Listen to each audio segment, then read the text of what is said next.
തൃത്തല്ലൂർ കളപ്പുരയിൽ ശ്രീ ഇത്തിക്കാട്ട് കാളി ക്ഷേത്രത്തിൽ തിരുവാതിര മഹോത്സവം വിവിധ ചടങ്ങുകളോടെ ആഘോഷിച്ചു. ക്ഷേത്ര കമ്മിറ്റി ഭാരവാഹികളായ കളപ്പുരയിൽ മുകുന്ദൻ, മഹേഷ് കുമാർ, ഗോപകുമാർ, അജിത് പ്രസാദ്, ശശിധരൻ ചുങ്കത്ത് എന്നിവർ ചടങ്ങിന് നേതൃത്വം നൽകി.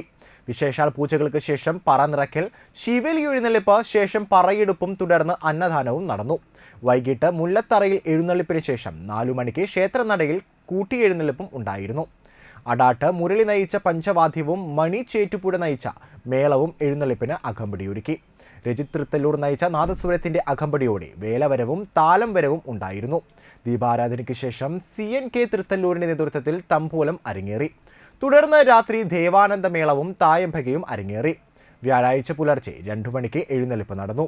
പുലർച്ചെ 4 മണിക്ക് വിശേഷാൽ പൂജകൾക്ക് ശേഷം രാവിലെ 7 മണി മുതൽ പറ നിറയ്ക്കലിന് തുടക്കമായി. ഉച്ചയ്ക്ക് 1 മണിക്ക് വടക്കും വാതിൽക്കൽ കർമ്മമായ കരിങ്കാളി, മുക്കൻ, ചാത്തൻ വരവ്, വലിയ ഗുരുതി, നൃത്തം എന്നിവയോടെ തിരുവാതിര മഹോത്സവത്തിന് സമാപനമായി.